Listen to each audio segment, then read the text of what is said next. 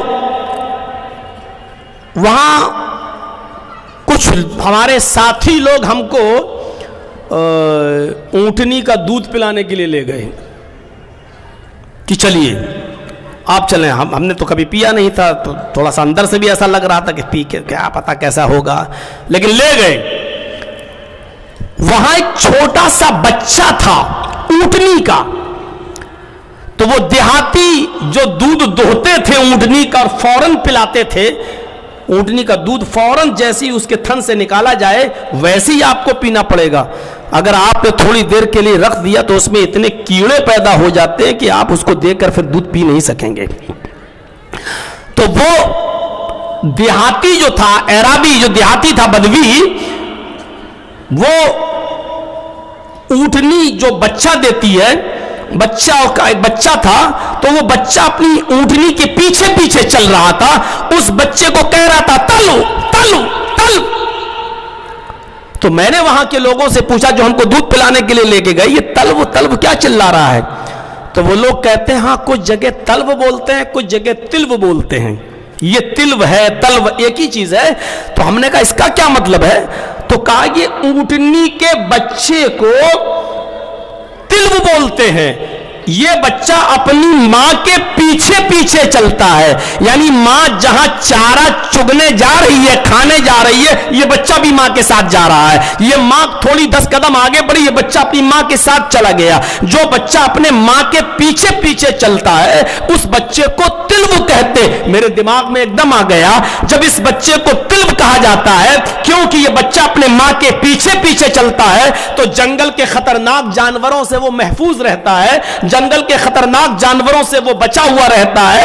اس لیے عرب کے لوگ اس بچے کو تلو کہتے ہیں. اور اسی سے مشتق, اسی سے بنا ہے تلاوت. جس طرح اونٹنی کا بچہ اپنی ماں کے پیچھے پیچھے چل کر خطرناک جانوروں کے خطرے سے محفوظ ہو جاتا ہے, اسی طریقے سے قرآن کی تلاوت کرنے والا, قرآن کے پیچھے چلنے والا دنیا کی تمام سرکش اور ناکارہ اور ظالم قوموں سے اپنے آپ کو بچا لیتا ہے, اپنے آپ کی حفاظت کر لیتا ہے. جس طرح اونٹنی کا بچہ اپنی ماں کے پیچھے چلتے ہوئے اپنی جان کو خطرناک جانوروں سے محفوظ کر لیتا ہے, اسی طریقے سے قرآن کے پیچھے چلنے والا انسان دنیا کی ساری قوموں سے اپنے آپ کو محفوظ کر لیتا ہے. یعنی قرآن پڑھو گے تو امن و امان میں اور شانتی کے اندر آ جاؤ گے. تو میرے بھائیو یہ ہے تلاوت کا مطلب.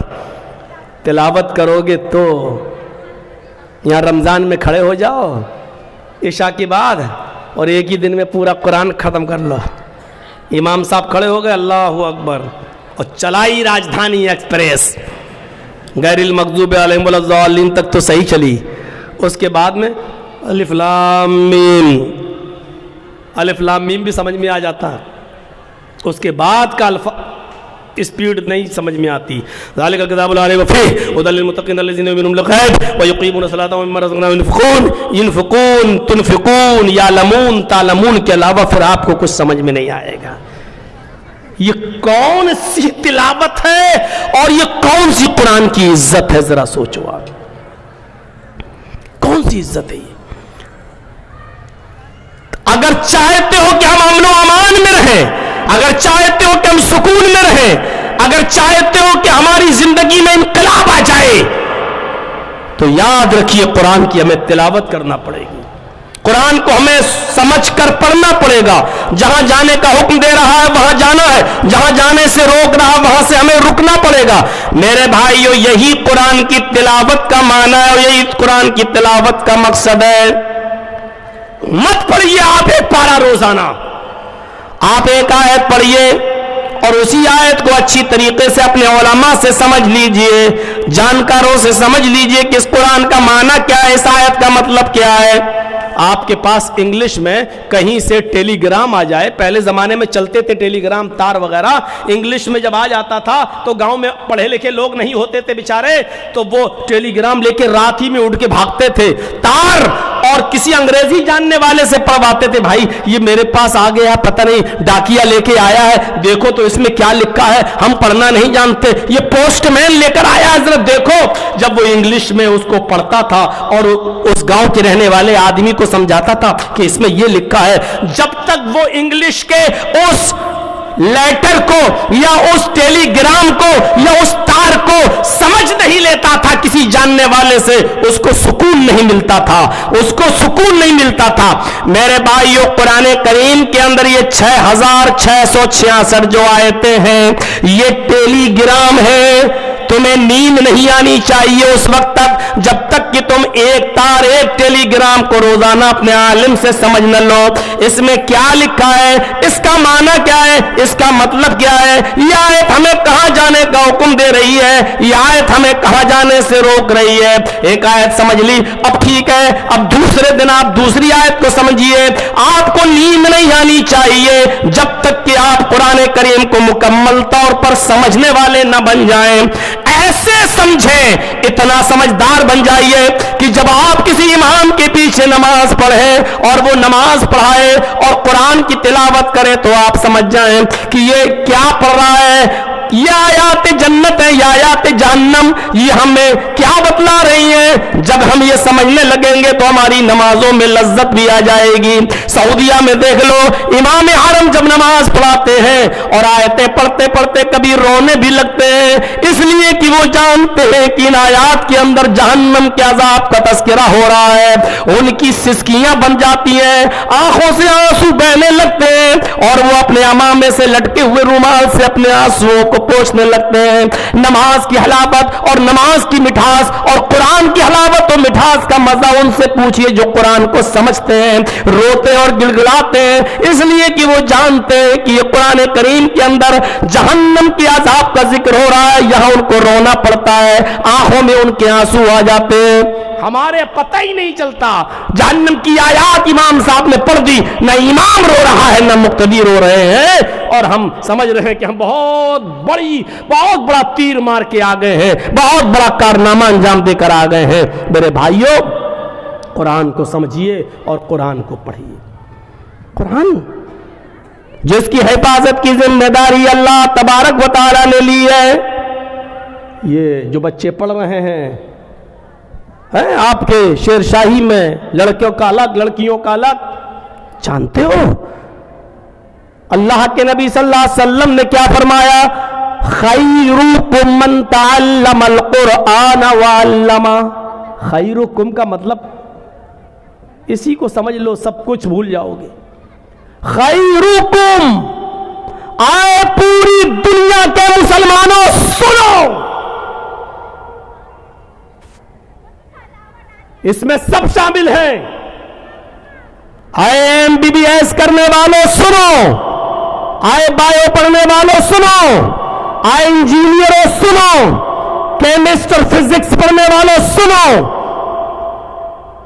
بڑے سے بڑے عہدے پر رہنے والوں سنو، یہ تعلیم جو تم نے پڑھی ہے کیمسٹری، فزکس، بایو، میتھ، یہ غلط نہیں ہے، یہ ناجائز نہیں ہے، یہ حرام نہیں ہے، لیکن خیرکم من تعلم القرآن وعلمہ، تم میں سب سے بہتر لوگ وہ ہیں جو قرآن کو خود سیکھتے ہیں اور دوسروں کو سکھاتے ہیں۔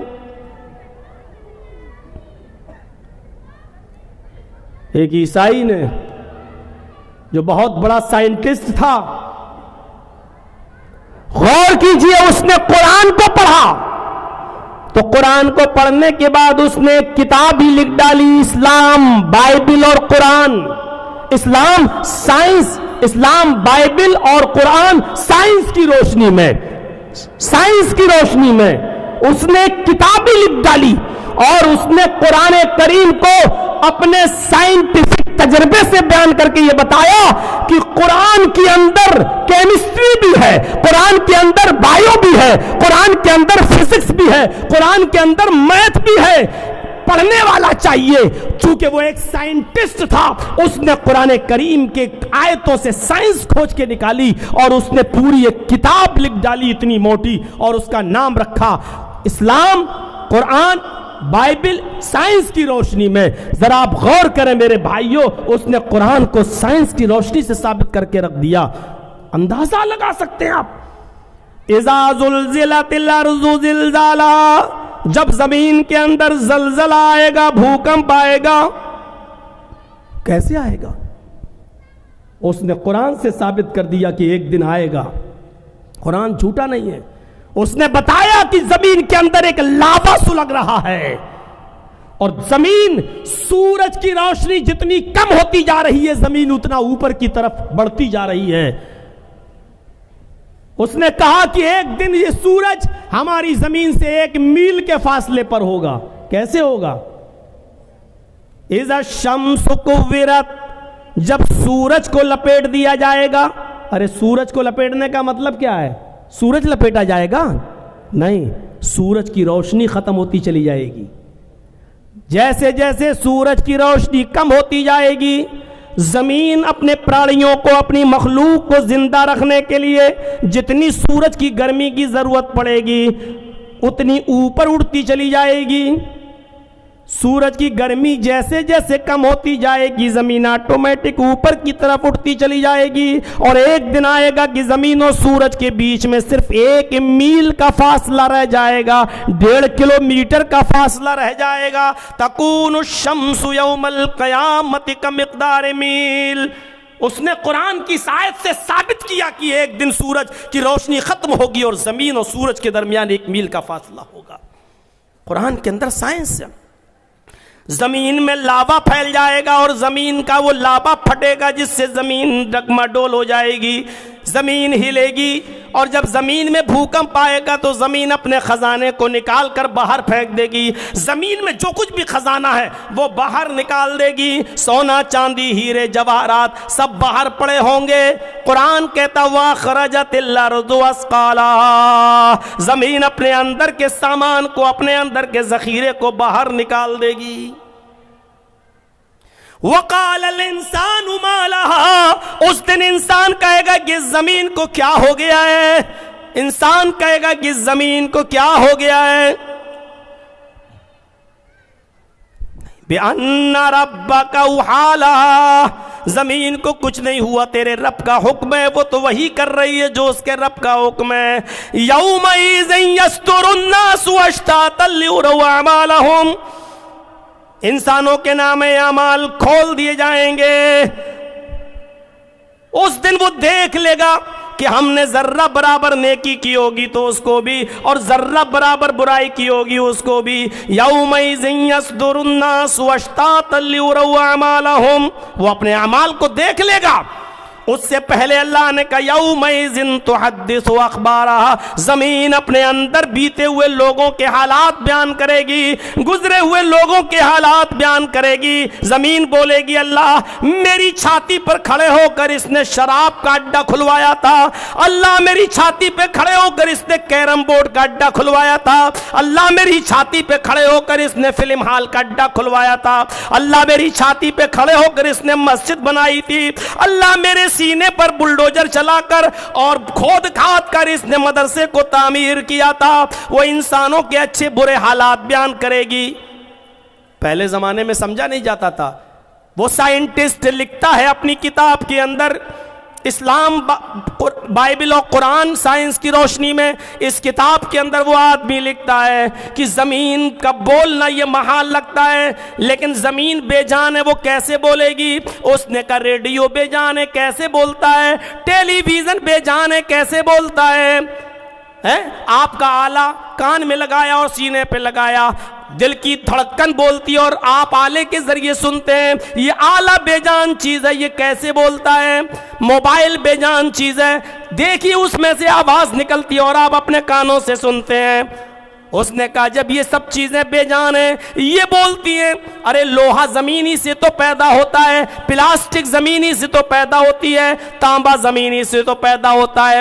زمین سے پیدا ہونے والی ان چیزوں کو توڑ مروڑ کر موبائل یا ٹیلی ویژن یا ریڈیو یا ٹیپ ریکارڈ بنا دیا گیا. جب یہ چیزیں بولنے لگی ہیں تو پھر زمین کیوں نہیں بولے گی جب یہ ساری کی ساری چیزیں اس کے اندر موجود ہیں؟ اس لیے زمین بھی انسانوں کی گواہی دے گی. اے اللہ، یہ وہ ہے جس نے میری چھاتی پہ کھڑے ہو کر فلاں کا قتل کیا تھا، فلاں کا مرڈر کیا تھا، فلاں کو مار دیا تھا، فلاں کی جان لے لی تھی، اس کی بیوی کو بیوہ کر دیا تھا، اس کے بچوں کو یتیم کر دیا تھا. موزم پور والے ہیں تو نہیں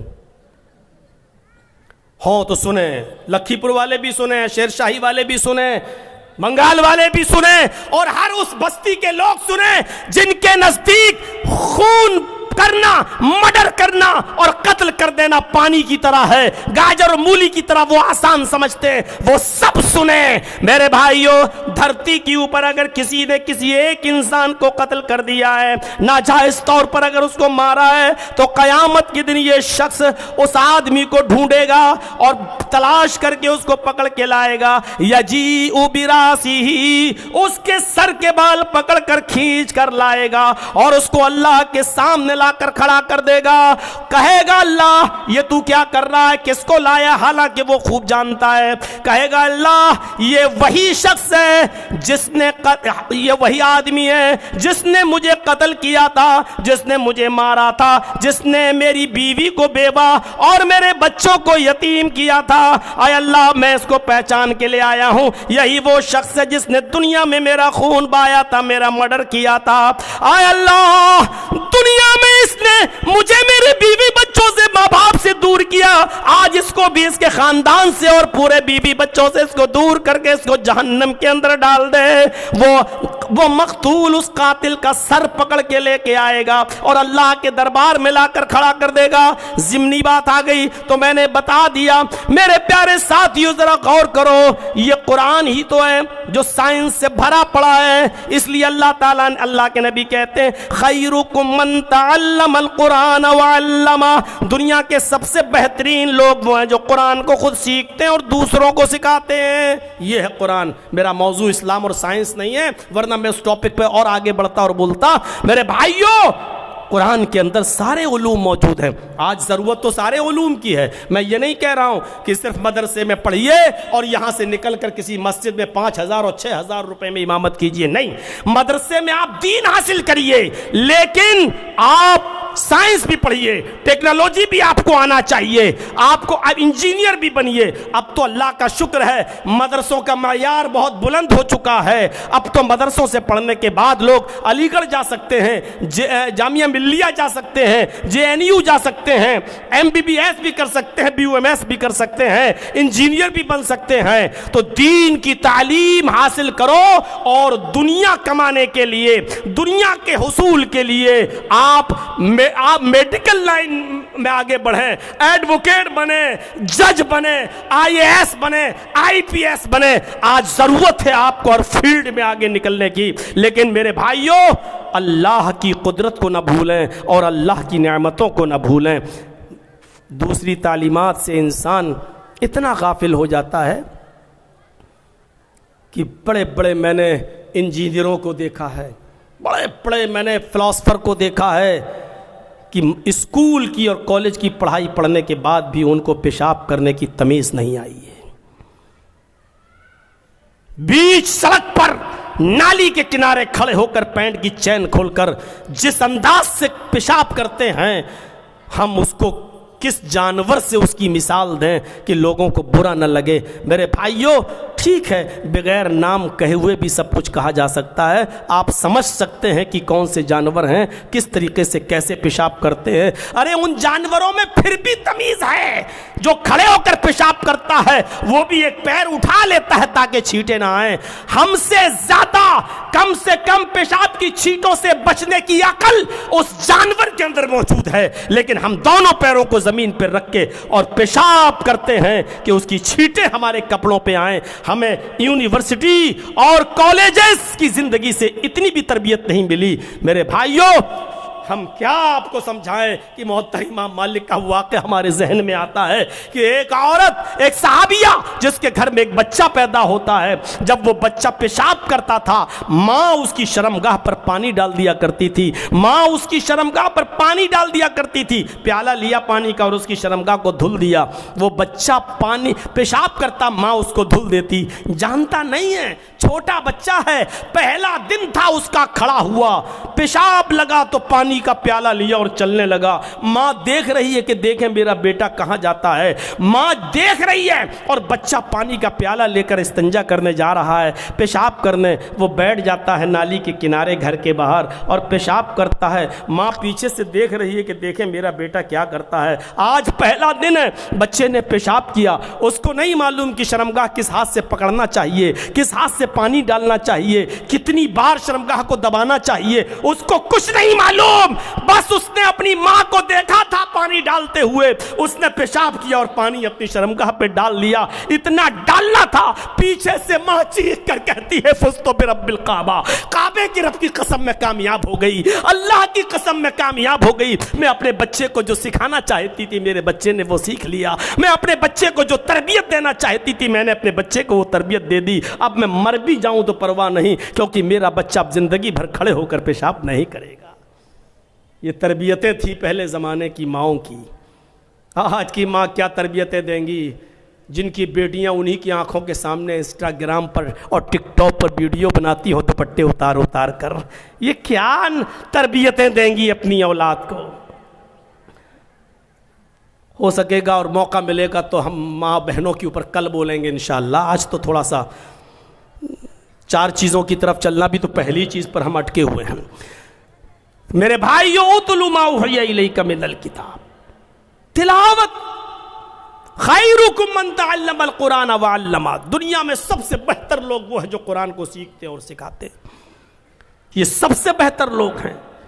عبداللہ ابن عباس چھوٹے سے تھے، چھوٹے سے، حضرت عمر جب مجلس شورا بلایا کرتے تھے اور بڑے بڑے صحابہ کو جب بلاتے تھے تو یہ بچہ بھی آتا تھا حضرت عبداللہ ابن عباس، تو لوگوں نے کہا اے امیر المومنین ان کو کیوں بلاتے ہو، یہ بچہ یہ کیوں آتا ہے، یہ چھوٹا سا بچہ، تو کیا جواب دیا حضرت عمر نے، یہ بچہ آئے گا، اگرچہ عمر میں تم سے چھوٹا ہے لیکن یاد رکھو قرآن کا علم اس کو سب سے زیادہ ہے۔ ہم نے اللہ کے نبی کو یہ دعا کرتے ہوئے سنا ہے کہ اللہ کے نبی نے کہا تھا کہ اے اللہ قرآن تو نے نازل تو میرے اوپر کیا ہے لیکن قرآن کی فقہ، قرآن کی سمجھ تو عطا فرما عبداللہ کو۔ عبداللہ آئیں گے اس لیے کہ یہ قرآن کا علم سب سے زیادہ رکھتے ہیں، قرآن کریم کے علم کو سب سے زیادہ رکھنے کی وجہ سے میرے پیارے ساتھیو حضرت عمر فاروق ان کو اپنی مجلس شورا میں اپنی میٹنگ میں بلایا کرتے تھے۔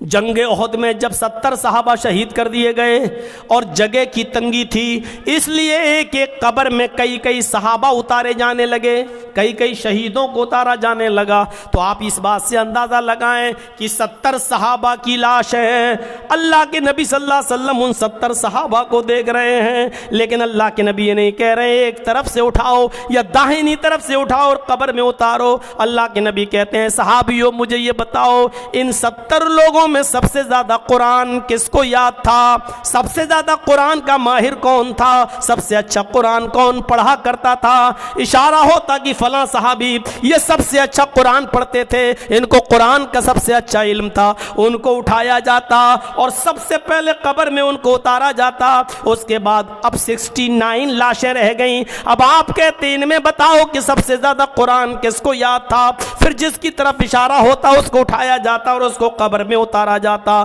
یعنی جنگ احد میں 70 صحابہ کو ایسے ہی دفن نہیں کر دیا گیا، جس کو سب سے زیادہ قرآن یاد تھا اس کو سب سے پہلے قبر میں اتارا گیا، ایک ایک قبر میں 2 3 4 صحابیوں کو دفن کیا گیا۔ میرے بھائیوں آپ اندازہ لگائیے قرآن کے مقام و مرتبے کو ذرا سمجھنے کی کوشش کیجئے، اس لیے فرمایا یہ قرآن طوطے کی طرح رٹنے والی چیز نہیں ہے کہ ایک طرف سے پڑھو اور ختم کر دو، نہیں، یہ راجدھانی ایکسپریس نہیں ہے، اس کو سمجھ کر پڑھیے اور جو لکھا اس کے اوپر عمل کریے۔ چلیے ایک چیز ختم، اب آئیے دوسری چیز کی طرف۔ اللہ تعالیٰ کہتا ہے وَاتْلُ مَا أُوحِيَ إِلَيْكَ مِنَ الْكِتَابِ، شارٹ کر دیا، ابھی اور بھی بہت سی چیزیں تھیں، لیکن آگے آئیے، تلاوت کیجئے اس کتاب کی جو آپ کی طرف اتاری گئی، یعنی پیچھے پیچھے چلیے۔ دوسری چیز وَأَقِمِ الصَّلَاةَ، نماز قائم کیجئے، پڑھیے نہیں۔ پڑھنا تو یہ بھی ہو گیا کہ صبح جرجی صاحب اٹھے، آج خالی ہیں، کوئی ٹائم کام نہیں ہے میرا، چلیے اللہ اکبر، فجر ہو گئی، چلیے ظہر بھی پڑھ لیتے ہیں، اللہ اکبر، ظہر بھی پڑھ لی، عصر بھی پڑھ لی، مغرب بھی پڑھ لی، عشاء بھی پڑھ لی۔ ارے ابھی خالی تو ہیں، کیا کرنا ہے آج، چلو ایک ہفتے کی پوری پڑھ لیتے ہیں، پوری پڑھ لی۔ پڑھنا ہی تو ہے۔ لوگ کہتے ہیں نماز پڑھو، لو ایک ہفتے کی پڑھ لی۔ ہمارے مسلمانوں میں ایک فرقہ ہے ایسا جو ایک ہفتے کی بھی پڑھ لیتا ہے، ایک ہفتے کی بھی پڑھ لیتا ہے، اور ایک ہفتے کی بہت کم لوگ پڑھتے ہیں ویسے، لیکن 24 گھنٹے کی تو پڑھ ہی لیتے ہیں، ان کے ہاں ہے، وہ 24 گھنٹے کی بھی پڑھ لیتے ہیں۔ یہ پڑھنا نہیں ہے، نماز کو قائم کرنا ہے، قائم۔ اور نماز کا قیام کیا ہے معلوم؟ نماز کو اس کے اول وقت میں، نماز کے ٹائم پر آپ کو نماز پڑھنا ہے۔ ان الصلاۃ کانت علی المؤمنین کتابا موقوتا، یہ نماز مومنوں پر، مسلمانوں پر اپنے وقت موعود پر فرض کی گئی ہے، اپنے وقت پر فرض ہے۔ صرف سفر میں آپ کو اجازت ہے کہ 2 نمازیں ایک کر سکتے ہو، ہیں؟ ظہر کے ساتھ عصر ملا سکتے ہو، مغرب کے ساتھ عشاء ملا سکتے ہو، بس۔ 2 نمازوں کو ایک کرنے کا مطلب یہ بھی نہیں کہ فجر اور ظہر ملا لو، فجر اور ظہر نہیں ملا سکتے ہو۔ اور 2 نمازوں کو ایک کرنے کا مطلب یہ بھی نہیں کہ عصر اور مغرب ملا لو، عصر اور مغرب بھی نہیں ملا سکتے ہو۔ 2 نمازوں کو ایک کرنے کا مطلب سفر میں یہ بھی نہیں کہ عشاء اور فجر ایک ساتھ پڑھ لو اور رات میں جلسہ سن کے جاؤ، 2 بجے 1 بجے جب ختم ہو اور بستر پہ سو جاؤ، فجر کی نماز تو آپ نے عشاء میں پڑھ ہی لی تھی، اس لیے اب سوتے رہو، اب صبح 10 بجے اٹھو، یہ بھی اس کا مطلب نہیں ہے۔ آپ کو فجر کی نماز اپنے وقت پہ پڑھنا ہی پڑے گی، آپ کو عصر کی نماز اپنے وقت پہ پڑھنا ہی ہے، عصر اور مغرب ایک ساتھ نہیں ملا سکتے ہیں۔ آپ صرف سفر میں 2 نمازیں ایک ساتھ ملا سکتے ہیں، ظہر اور عصر کو ایک ساتھ، مغرب اور عشاء کو ایک ساتھ۔ عشاء اور فجر نہیں مل سکتی، فجر اور عشاء نہیں مل سکتی، عشاء مغرب اور عشاء تو مل سکتی ہے، لیکن عشاء اور فجر نہیں ملا سکتے ہو، اور فجر اور ظہر نہیں ملا سکتے ہو۔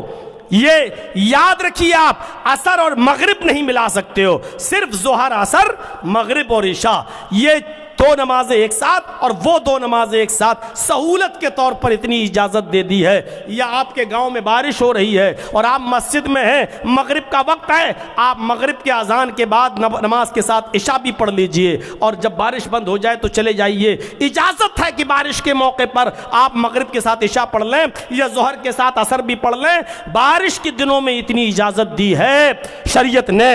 تو میرے بھائیوں، اسلام میں سہولت ہے، لیکن بقیہ نمازیں آپ کو اپنے وقت پہ پڑھنا پڑیں گی۔ مسافر نہیں ہے اور بارش نہیں ہے، کوئی عذر نہیں ہے، تو آپ کو یہ نمازیں اپنے وقت پر پڑھنا پڑیں گی۔ ان الصلاۃ کانت علی المؤمنین کتابا موقوتا، یہ نماز اپنے وقت کے اوپر ہمیں اور آپ کو پڑھنا ہے۔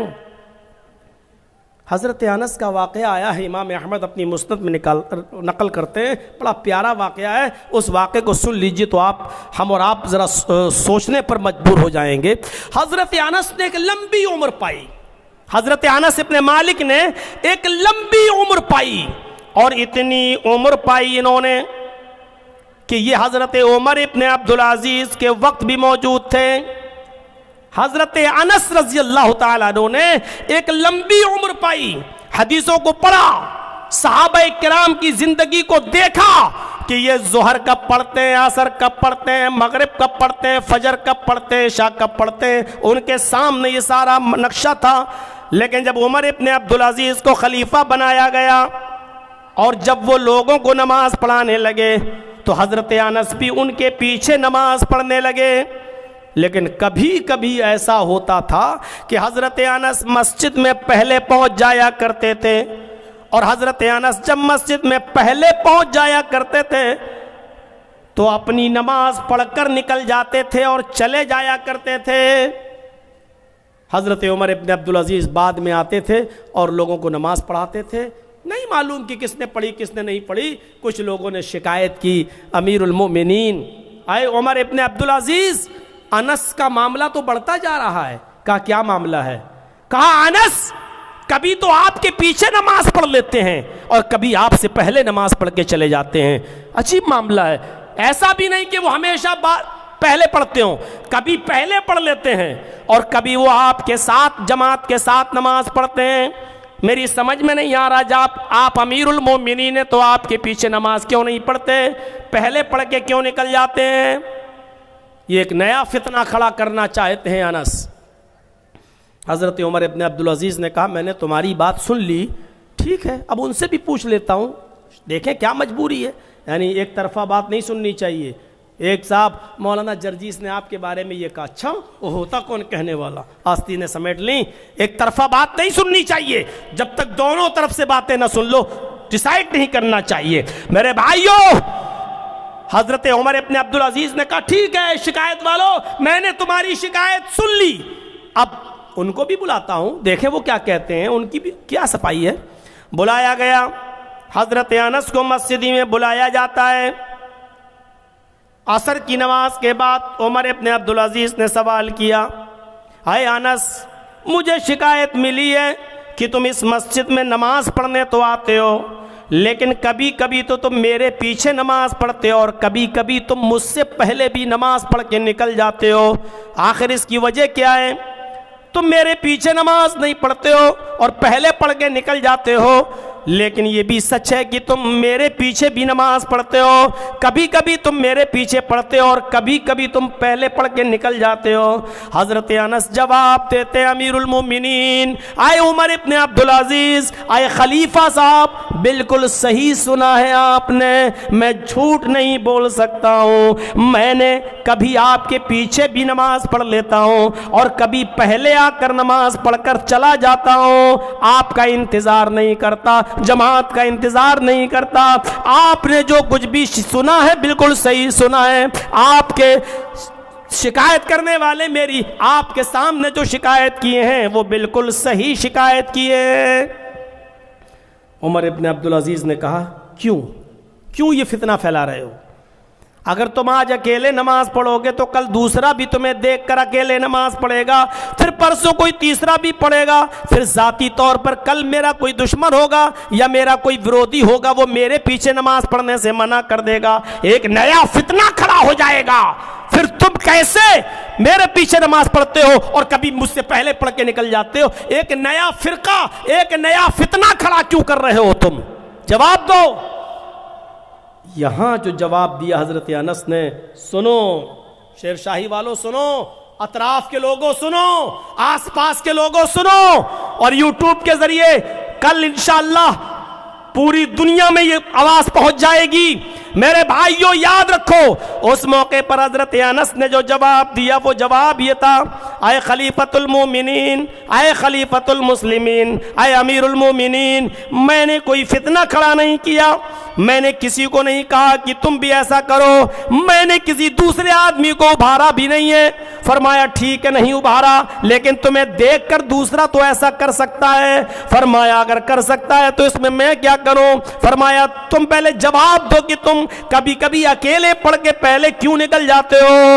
عمر ابن عبدالعزیز کو حضرت انس جواب دیتے ہیں، امام احمد اپنی مسند میں نقل کرتے ہیں، حضرت انس کہتے ہیں، اے امیر المومنین، میری آنکھیں جناب محمد رسول اللہ کے نماز کے اوقات کو پہچانتی ہیں، میری آنکھوں نے محمد رسول اللہ کے نماز کے ٹائم کو دیکھا ہے، میری آنکھوں نے محمد رسول اللہ کا نماز کا وقت دیکھا ہے، میری آنکھیں جانتی ہیں کہ محمد رسول اللہ فجر کب پڑھتے تھے، ظہر کب پڑھتے تھے، عصر کب پڑھتے تھے، مغرب کب پڑھتے تھے، عشاء کب پڑھتے تھے، میری آنکھیں محمد رسول اللہ کہ نماز کے اوقات کو پہچانتی ہیں, نماز کے ٹائم ٹیبل کو اچھی طریقے سے جانتی ہیں. اگرچہ گھڑیوں کا زمانہ نہیں تھا لیکن میری آنکھیں ٹائم ٹیبل کو اچھی طریقے سے پہچانتی ہے. جب آپ فجر کی نماز محمد رسول اللہ صلی اللہ علیہ وسلم کے ٹائم کے مطابق پڑھاتے ہیں, اول وقت پہ پڑھاتے ہیں, تو میں آپ کے پیچھے پڑھ لیتا ہوں, اور جب دیکھتے ہیں کہ آپ اول وقت پہ نہیں آئے تو میں آپ سے پہلے اول وقت پہ نماز پڑھ کے نکل جاتا ہوں. یہی حال میرا ظہر کا ہے. جب آپ کو دیکھتا ہوں کہ آپ اول وقت پہ نہیں آئے تو میں اول وقت پہ ظہر پڑھ کے نکل جاتا ہوں. میں عصر کی نماز پڑھنے آتا ہوں, آپ اول وقت پہ پڑھاتے ہیں تو میں آپ کے پیچھے پڑھ لیتا ہوں, اور جب آپ لیٹ ہو جاتے ہیں تو میں اکیلے عصر پڑھ کے نکل جاتا ہوں. یہی حال عشاء کا بھی ہے, یہی حال مغرب کا بھی ہے. امیر المومنین میری آنکھیں محمد رسول اللہ کے نماز کے ٹائم ٹیبل کو پہچانتی ہے, اور میں نہیں چاہتا کہ نبی اکرم کا ٹائم ٹیبل مجھ سے مس ہو اور اس کو میں چھوڑوں. اس لیے میں نبی کے ٹائم کو نکال نہیں سکتا بھلے ہی آپ کا ٹائم نکل جائے, اس لیے کہ میں ایمان جناب محمد رسول اللہ صلی اللہ علیہ وسلم کے اوپر لایا. امیر المومنین آپ ہر نماز اول وقت پہ پڑھانا شروع کر دیجئے, میں آپ کے پیچھے ایک بھی نماز ترک نہیں کروں گا, اور ساری نمازیں میں آپ کے پیچھے پڑھوں گا. اس سے پتہ چلتا ہے میرے بھائیوں کہ اول وقت نماز پڑھنے کی اہمیت کیا ہے. دکان پہ ہم بیٹھے ہیں, اذان کی آواز آ رہی ہے, رک جائیے کسٹمر کو نپٹا دیں. جب تک 5 کسٹمر نبٹتے ہیں اب ہم فری ہو رہے ہیں, اب ہم جا رہے ہیں دکان چھوڑ کر اب مسجد میں نماز پڑھنے کے لیے. وضو بنایا, جب مسجد کے اندر داخل ہوئے تو پتہ چلا کہ سنتیں پڑھی جا رہی ہیں, جماعت ہو چکی ہے. یہی حال ہمارا ہے. ابھی تک ہم اذان کے مقصد کو نہیں سمجھ پائے. اذان کس لیے ہوتی ہے؟ ابھی کسی کو کھڑا کر کے پوچھو کہ اذان کس لیے ہوتی ہے, بھی کھڑا ہو کے کہے گا نماز کے لیے. یہی سمجھا ہے اس نے. میرے بھائی نماز کے لیے اگر اذان ہوتی تو ڈائریکٹ یہ ہوتا حیا علی الصلاۃ, آؤ نماز کے لیے. حیا علی الصلاۃ تو بہت بعد میں کہا جا رہا ہے, پہلے تو یہ جملہ ادا کیا جا رہا ہے اللہ اکبر اللہ اکبر. یہ اللہ اکبر کا نماز سے کیا تعلق ہے؟ کوئی ہے سوچے گا؟ یہ اللہ اکبر کا نماز سے کیا کنیکشن ہے؟ اس کا مطلب یہ ہے, اے کسان اگر تو کھیتی کر رہا ہے, اے ڈاکٹر اگر تو کلینک پہ بیٹھا ہے, اے سرجن اگر تو آپریشن کر رہا ہے, اے شاپ والے اگر تو اپنی شاپ پر بیٹھ کر دکانداری کر رہا ہے, کوئی چیز خرید رہا اور بیچ رہا ہے, اے بزنس کرنے والے تو اپنی بزنس سے جڑا ہے, اللہ سب سے بڑا ہے. اللہ اکبر اللہ اکبر. اللہ تیرے کھیت سے بڑا ہے, اللہ تیری دکان سے بڑا ہے, اللہ تیرے ہاسپٹل سے بڑا ہے, اللہ تیری کلینک سے بڑا ہے, اللہ تیری دکان سے بڑا ہے, اللہ تیرے کسٹمر سے بڑا ہے. اگر تو اللہ کو بڑا مانتا ہے سب کو اسی حال میں چھوڑ دے اور مسجد کی طرف چلا جا. اگر تو اللہ کو سب سے بڑا مانتا ہے تو ابھی جا. جس نے اپنے کسٹمر کو نپٹایا, جس نے اپنے مریضوں کو نپٹایا, جس نے اپنے کھیت کا کام پورا کرنے کے بعد نماز پڑھنے آیا اور پھر وہ مسجد میں آیا, اب اس نے نماز پڑھی تو جماعت نکل گئی. اس کا مطلب یہ ہے کہ اس نے اپنے کھیت کو بڑا جانا, اس نے اپنے ہاسپٹل کو بڑا مانا, اس نے اپنی دکان کو بڑا جانا, اس نے اپنے بزنس کو اور اپنے کاروبار کو بڑا جانا, اس نے اللہ کو بڑا ہی نہیں جانا. میرے پیارے ساتھیوں, یہ ہے اللہ اکبر اللہ اکبر کا مطلب. اب غور کرو, کل سے اللہ کو بڑا ماننا ہے, سب کچھ اسی حال میں چھوڑنا ہے اور سیدھے مسجد کی طرف جانا ہے. ہاں, صرف 2 چیزیں چھوڑی جا سکتی, 2 چیزوں کا خیال رکھا جا سکتا ہے, اور وہ بھی کیا؟ اگر آپ کو اسی موقع پر قضاء حاجت کی ضرورت ہے, پیشاب یا پائخانے کی ضرورت ہے, تو اذان ہونے کے بعد بھی پہلے آپ اس سے فارغ ہوں گے, پہلے آپ لیٹرین کے لیے جائیں گے, پہلے پہلے آپ پیشاب کرنے کے لیے جائیں گے، وہاں جانے کے بعد آپ کو دقت ہو گئی، لیٹرین کرنے میں 10-15 منٹ لگ گئے، آپ کو قبض کی شکایت ہے، دیر سے آپ فارغ ہوئے، وضو بناتے بناتے جماعت چلی گئی، تو اب تمہارے اوپر کوئی گناہ نہیں ہے، اس لیے کہ یہ حکم اللہ کے نبی نے ایکسٹرا الگ سے دیا ہے کہ تم قضاء حاجت سے پہلے فارغ ہو جاؤ اور اس کے بعد میں تم نماز پڑھنے جاؤ، جماعت ملتی ہے تو پڑھ لو، چھوٹتی ہے تو بعد میں ادا کر لو، اب آپ کو کوئی گناہ نہیں پڑے گا۔ دوسری چیز یہ ہے کہ آپ کی بیوی نے، آپ کی بیٹی نے، آپ کی بہن نے آپ کے سامنے کھانا رکھ دیا ہے، اور جیسی کھانا آپ کے سامنے آیا، آپ نے چاول بھات دال سبزی روٹی جیسی دسترخوان پہ لگی ہے، اور ایسی آواز آتی ہے اللہ اکبر اللہ اکبر، تو اب آپ کھانا چھوڑ کر مت جاؤ، اس وقت تم کھانا کھا لو، پیٹ بھر کر کھانا کھاؤ، اگر کھانا کھاتے ہوئے جماعت چھوٹ جائے تو کوئی نقصان نہیں ہے، تمہیں گناہ نہیں پڑے گا، چونکہ کھانا حاضر ہو چکا ہے۔ ان دو چیزوں کے علاوہ تیسری کوئی چیز ایسی نہیں ہے میرے بھائیوں کی جس کے لیے نماز کو ترک کیا جائے، جس کے لیے جماعت کو ترک کیا جائے، جس کے لیے نماز چھوڑی جائے۔ کھیلو کیرم بورڈ، خریدو لاٹری کا ٹکٹ، کیا فرق پڑتا ہے؟ جب روح نکلے گی تب پتا چلے گا۔ فَلَوْلَا إِذَا بَلَغَتِ الْحُلْقُومَ، ملک الموت روح کو کھینچے گا، پیروں سے نکالے گا، تلوے سے کھینچے گا، نیچے سے کھینچتے کھینچتے ایڑی تک روح آئے گی، پھر کھینچے گا پنڈلی تک روح آئے گی، پھر کھینچے گا گھٹنے تک روح آئے گی، پھر کھینچے گا ران تک روح آئے گی، کھینچتے کھینچتے کمر تک یہ روح آئے گی، پھر کھینچے گا سینے تک روح آئے گی، کھینچتے کھینچتے حلق تک روح آ جائے گی، اور یہی وہ دردناک منظر ہے فَلَوْلَا إِذَا بَلَغَتِ الْحُلْقُومَ، جب یہ روح پیروں سے نکلتے نکلتے ملک الموت کھینچتے کھینچتے تیرے حلق تک آ جائے گا، تیرے نرکھرے تک آ جائے گا، تیری گردن تک، تیرے حلق تک آ جائے گا، آنکھیں ٹن جائیں گی، کھلی رہ جائیں گی، ملک الموت کو اپنی آنکھوں سے دیکھو گے، ملک الموت کے پاس کھڑے فرشتے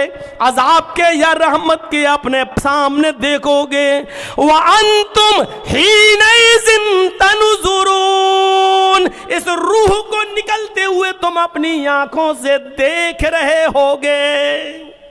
یہ روح جب نکلتی ہے تو بندہ اپنے آنکھوں سے دیکھ لیتا ہے، ہاں ملک الموت کو دیکھ لیتا ہے، اور یہ بھی دیکھ لیتا ہے کہ اس کے پاس کون سا فرشتہ کھڑا ہے، میری روح کو اچھے فرشتے رحمت کے فرشتے لے جائیں گے یا عذاب کے فرشتے لے جائیں گے۔ وہ دیکھ لیتا ہے کہ جنت کا خوشبودار لباس لے کر آئے ہیں یا جہنم کا بدبودار ٹاٹ لے کر آئے ہیں، وہ دیکھ لیتا ہے۔ میں نے زندگی میں صرف ایک ہی موت دیکھی ہے قریب سے، اور وہ بھی اپنے فادر کی، اپنے ابو کی، ہاسپٹل کے موقع پر، آخری وقت میں وہیں تھا، وائی پائپ پر تھے، سانس چل رہی تھی، آنکھیں بالکل وہی منظر کھینچ رہی تھی جو قرآن نے بیان کیا ہے۔ ایک عالم کے لیے اس وقت قرآن کو سمجھنا بڑا آسان ہوتا ہے، ایک جاہل آدمی کیا جانے آنکھیں ٹن رہی تو کیوں، وہ تو جانے کھل گئی، نہیں کھلتی کیوں ہیں، ایسے دیکھتا کیوں ہے، آنکھیں ایسے کیوں ہوتی ہیں، پھٹی کی پھٹی کیسے رہ جاتی ہیں، اس لیے کہ وہ روح کو نکلتے ہوئے اپنی آنکھوں سے دیکھتا ہے۔ یہ منظر سب کے ساتھ ہونا ہے، راستہ ہی یہی ہے، گزرنا ہی یہیں سے ہے، دو راستے ہیں ہی نہیں، ہمیں جانا ہی اسی راستے سے ہے۔ یہ الگ بات ہے کوئی 2 دن پہلے گزر جاتا ہے، کوئی 2 دن بعد میں گزر جاتا ہے۔ دیکھیے کیا امید تھی، علی پور میں جلسہ تھا، آگے آگے رہتے تھے آپ ہی کے شیر شاہی مدرسے کے ذمہ دار عبد القادر صاحب، مولانا صاحب میرے گھر چلیے، ہمارے بچے بھی آپ سے ملنا چاہتے ہیں۔ زبردستی بیچارے ہاتھ پکڑ کے اپنے گھر لے گئے، چائے پلائے۔ دوسرے دن جب جلسہ ختم ہوا، اپنے ہاتھ سے بیچاروں نے نذرانہ دیا، تحفہ دیا، پکڑایا، ہنستے ہیں، کھلکھلاتے ہیں۔ دعا کیجئے گا مولانا، شیر شاہی میں بھی رہوں گا انشاءاللہ، آپ انشاءاللہ ہم آپ کو لے کے چلیں گے۔ شیر شاہی کی جلسے کی بات انہوں نے وہاں ہم سے کہی ہے، مصطفیٰ صاحب کے گھر پر بیٹھ کر، کہ ہم آپ کو لے کے چلیں گے، کوئی تکلیف نہیں ہوگی، ہمارے ساتھ چلیے گا۔ امید تھی کہ علی پور کے جلسے کے بعد شیر شاہی کا جلسہ وہ نہیں دیکھ پائیں گے، چلے گئے اس دنیا سے۔ اللہ رب العالمین ان کی قبر کو نور سے بھر دے، اللہ ان کو غریق رحمت فرمائے، اللہ ان کی بخشش فرمائے۔ اللہم اغفر لہو ورحمہ وعافہ واعف عنہ واکرم نزلہ ووسع مدخلہ واغسلہ بالماء والثلج والبرد۔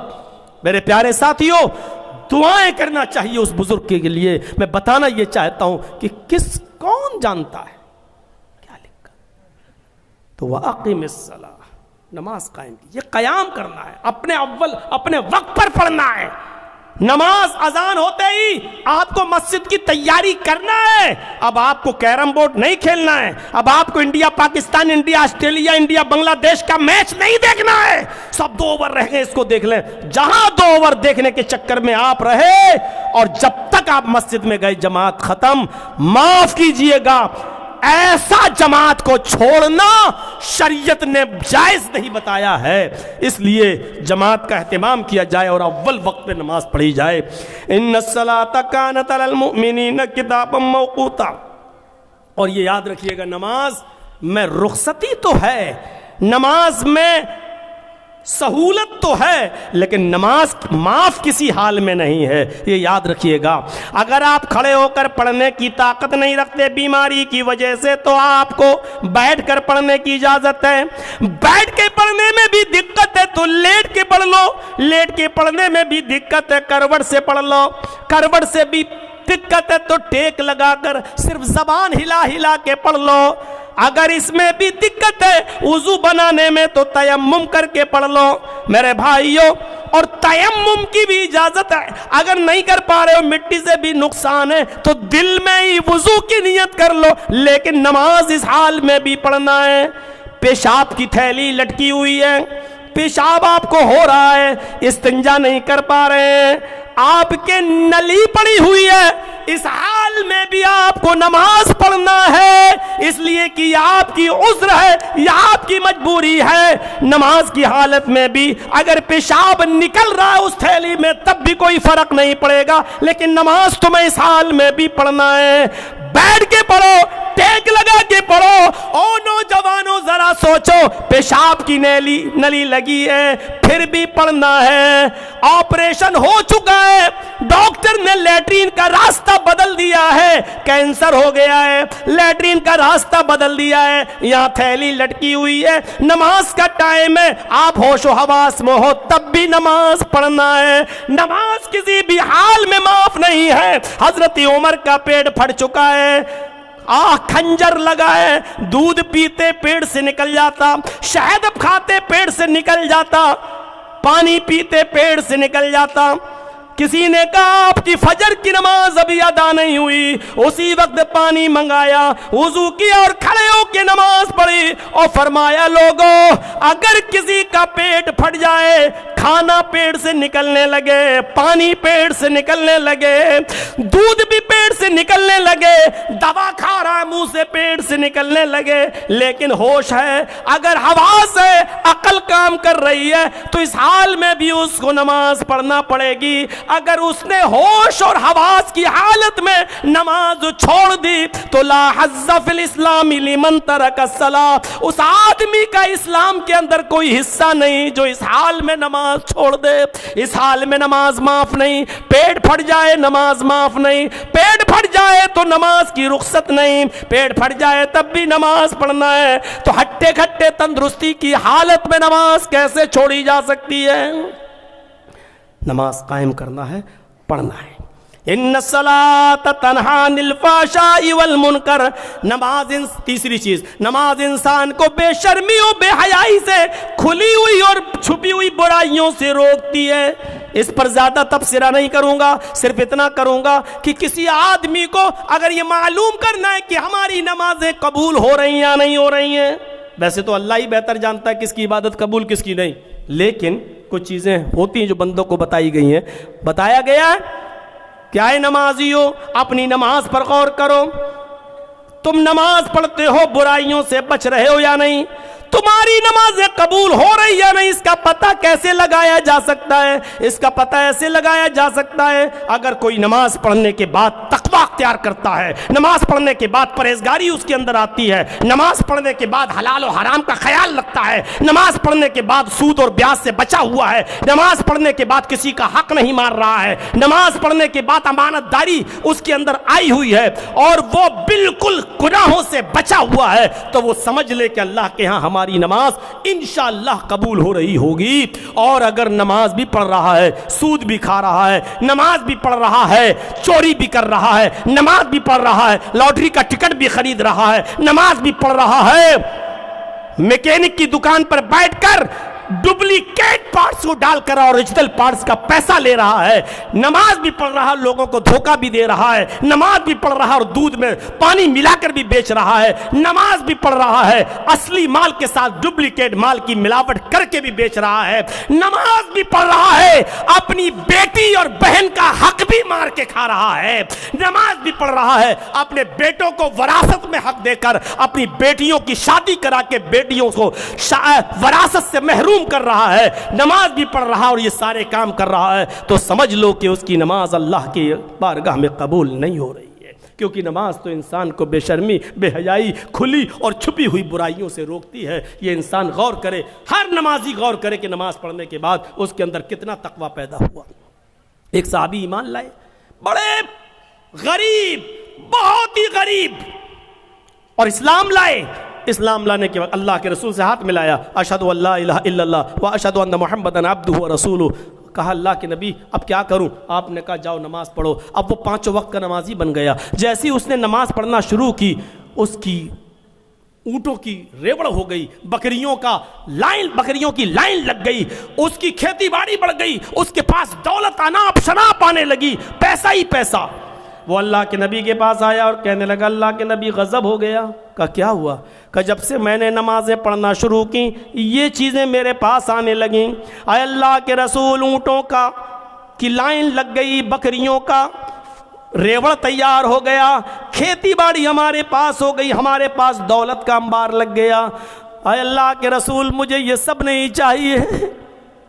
آپ نے کہا ہے، اور ہم یہ پوچھتے ہیں مولانا صاحب اتنی نمازیں پڑھتے پھر بھی اللہ برکت نہیں دے رہا ہے۔ سوچ دیکھیے وہ کیا کہہ رہے ہیں کہ اللہ کے رسول یہ سب نہیں چاہیے۔ آپ نے کہا کیوں؟ کہا اللہ کے نبی میں یہ سوچ رہا ہوں کہیں ہماری عبادتوں کا بدلہ اسی دنیا میں تو اللہ مجھے نہیں دے رہا ہے، ایسا تو نہیں کہ آخرت میں مجھے اس کے ثواب سے محروم کر دے، آخرت میں کہیں مجھ سے جنت چھین لے اور جہنم میں داخل کر دے۔ اے اللہ کے نبی اللہ سے دعا کیجئے، اس دنیا میں مجھے یہ سب نہیں چاہیے، مجھے اپنی عبادتوں کا انعام قیامت کے دن چاہیے، جنت کی شکل میں چاہیے۔ غور کیجئے میرے بھائیوں، ان کی سوچ کیا تھی اور ہماری سوچ کیا ہے؟ ہماری سوچیں بدل گئیں اور ان کی سوچیں کیا تھی؟ تو ان الصلاۃ تنہا عن الفحشاء والمنکر، نماز انسان کو بے شرمی و بے حیائی سے روک دیتی ہے۔ اور چوتھی چیز کی طرف آ جائیے، وَلَا ذِكْرُ اللَّهِ اکبر، اللہ کا ذکر بہت بڑی چیز ہے۔ میرے بھائیوں، اٹھتے بیٹھتے چلتے پھرتے آپ اپنی زبان سے کچھ نہ کچھ پڑھتے رہیے، اللہ کا ذکر کرتے رہیے، اپنی زبان کو خالی مت رکھیے۔ کیا کرتے ہو؟ اس کی برائی، اس کی برائی، اس سے بہتر ہے کہ سبحان اللہ پڑھ لو، اس سے بہتر ہے کہ الحمدللہ پڑھ لو۔ زمین و آسمان بھر دیتا ہے یہ سبحان اللہ الحمدللہ۔ آپ کو معلوم ہے لا الہ الا اللہ کتنا بڑا ورد ہے؟ اللہ کے نبی فرماتے ہیں کہ لا الہ الا اللہ کو ترازو کے ایک پلڑے پہ رکھ دیا جائے اور پوری دنیا کو، زمین و آسمان کو دوسرے پلڑے پہ رکھ دیا جائے اور ترازو اٹھائی جائے تو لا الہ الا اللہ کا پلڑا جھک جائے گا اور زمین و آسمان کا پلڑا اٹھ جائے گا۔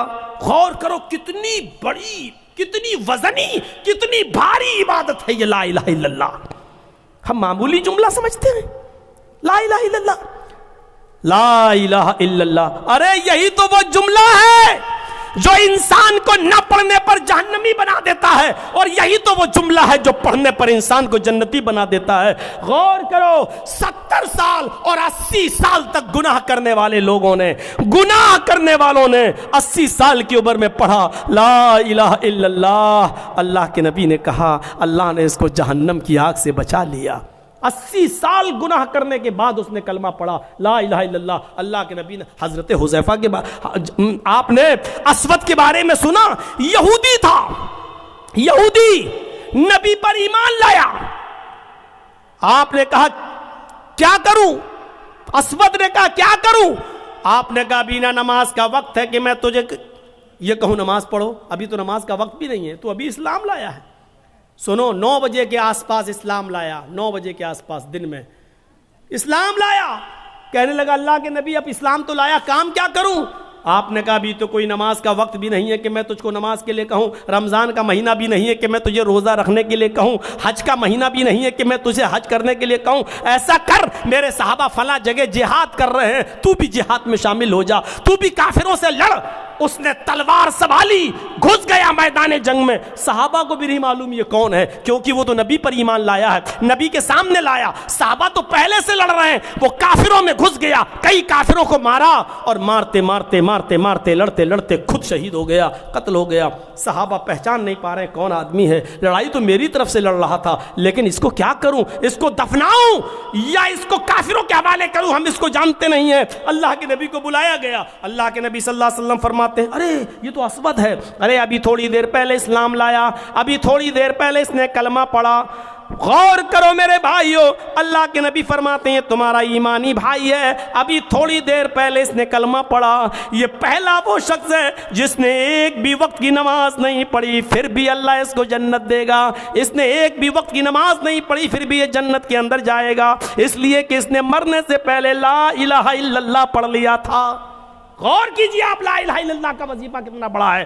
ہاں، ابو طالب کے پاس بیٹھے، طالب کے پاس بیٹھے، سب سے زیادہ مدد ابو طالب نے کی تھی اللہ کے نبی کی، اور اللہ کے رسول ان سے کہہ رہے ہیں، یہ سب بیٹھے ہیں، ابو جہل، یہ ابو لہب، سب بیٹھے ہوئے ہیں، اور اللہ کے رسول اپنے چچا سے کان میں کہتے ہیں اے چچا جان، پوری زندگی آپ نے میری مدد کی، یہ آپ کا آخری وقت ہے، میں چاہتا ہوں کہ آپ جہنم کے عذاب سے بچ جائیں.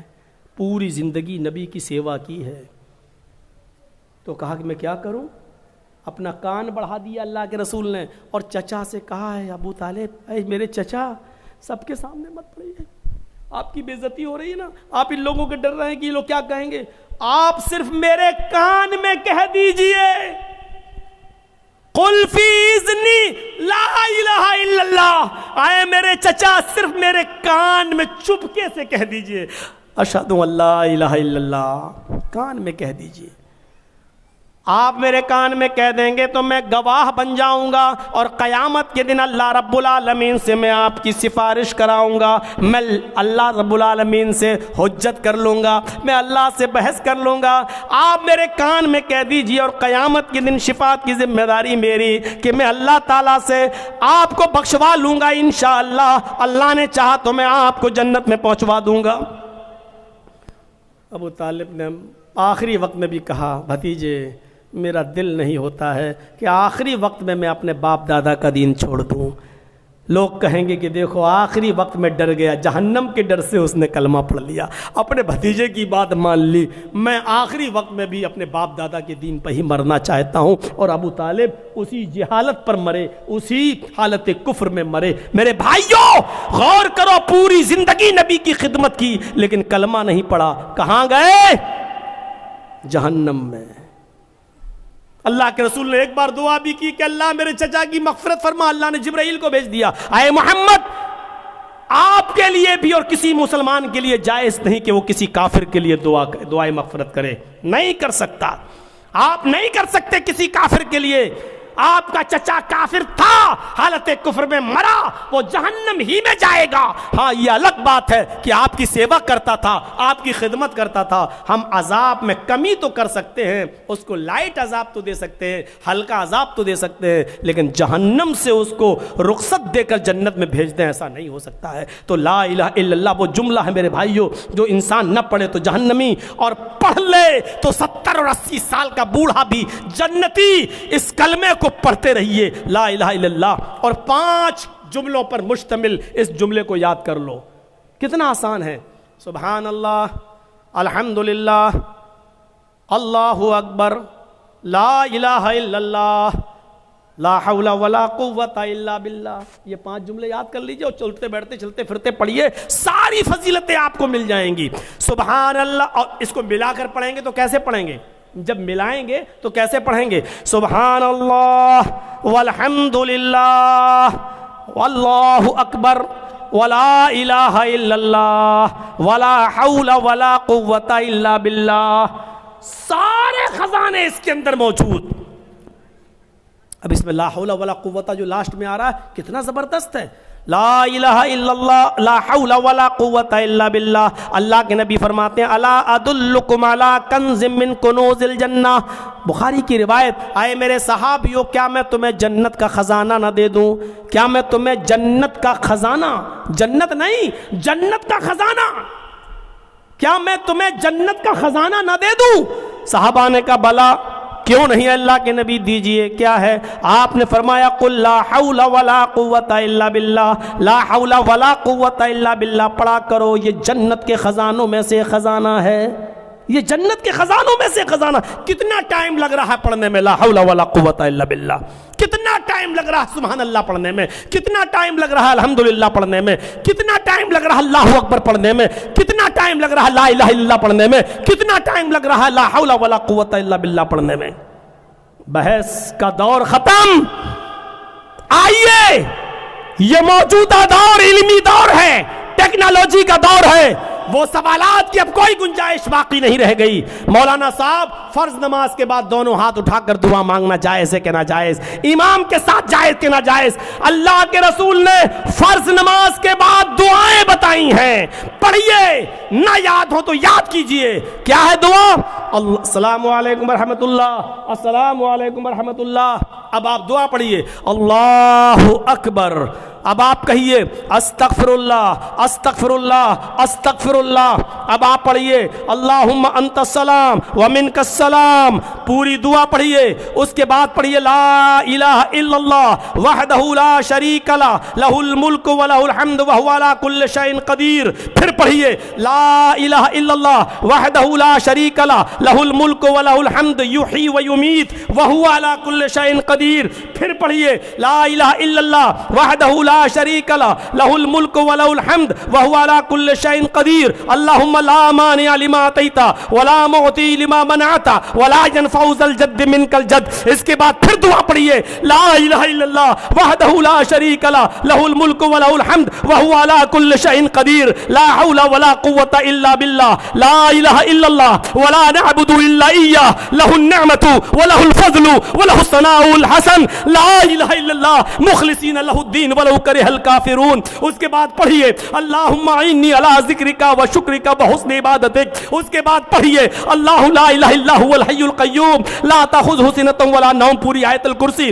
اس کے بعد پڑھیے قل هو اللہ احد اللہ الصمد لم یلد، پوری سورہ اخلاص۔ اس کے بعد پڑھیے قل اعوذ برب الفلق۔ اس کے بعد پڑھیے قل اعوذ برب الناس، پوری سورت۔ اللہ کے نبی فرماتے ہیں جس نے فرض نماز کے بعد اسی جگہ پر بیٹھ کر یہ دعائیں پڑھی، اللہ کے فرشتے زمین و آسمان بھر کر جتنے بھی فرشتے ہیں وہ اس آدمی کے لیے دعائیں کرتے رہتے ہیں جس نے یہ دعا پڑھی ہے، اس وقت تک دعا کرتے رہتے ہیں اس آدمی کے لیے جب تک کہ نماز کا دوسرا وقت نہ آ جائے۔ یعنی ظہر کے بعد یہ دعائیں پڑھ رہا ہے تو عصر تک وہ فرشتے اس کے لیے دعا کرتے ہیں، عصر کے بعد یہ دعا پڑھ رہا ہے تو مغرب تک وہ فرشتے، کتنے فرشتے زمین و آسمان بھر کے کوئی گنتی بتا سکتا ہے؟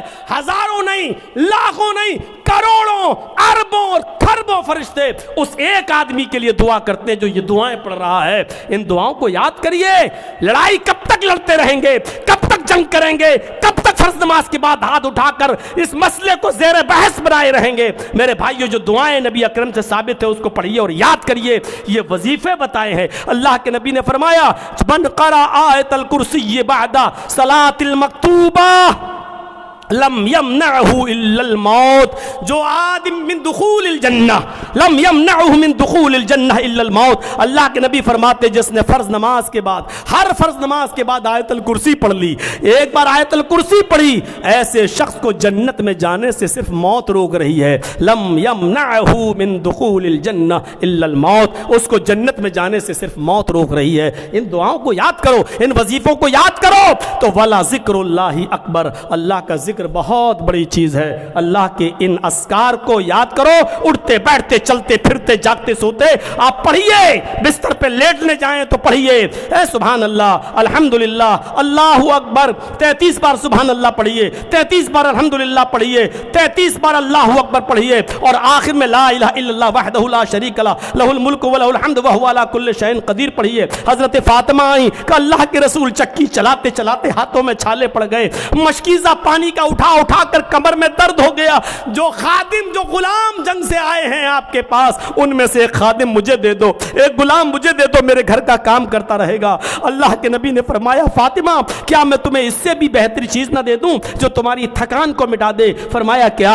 فرمایا فاطمہ جب بستر پہ جایا کرو تو 33 بار سبحان اللہ، 33 بار الحمدللہ اور 34 بار اللہ اکبر پڑھ لیا کرو، یہ تمہارے لیے غلام سے زیادہ بہتر ہوگا۔ ان وظیفوں کو کون پڑھے گا؟ میرے بھائیوں، اپنے بچوں کو بھی تربیت دیجیے، آپ بھی ان وظیفوں کو پڑھیے۔ یہ میری 4 چیزوں کی وضاحت پر مختصر سی تقریر، انشاءاللہ تفصیلی تقریر کل آپ کے سامنے ہوگی۔ 11:15 بج چکے ہیں، ہم اللہ سے دعا کرتے ہیں کہ الہ العالمین ہمیں قرآن کی تلاوت کرنے کی توفیق عطا فرما، اے اللہ ہمیں نماز کو قائم کرنے کی توفیق عطا فرما، اے اللہ نماز کے ذریعے ہمیں بے شرمی و بے حیائی کے کاموں سے بچنے کی توفیق عطا فرما، اور ہمیں ذکر و اذکار سے ہماری زبان کو تر رکھنے کی ہمیں توفیق عطا فرما۔ جب تک تو ہمیں زندہ رکھ، اسلام پر زندہ رکھنا، اور جب ہمارا خاتمہ ہو تو ایمان پر خاتمہ فرمانا۔ وما علینا الا البلاغ المبین، وآخر دعوانا ان الحمد للہ رب العالمین۔ السلام علیکم ورحمۃ اللہ وبرکاتہ۔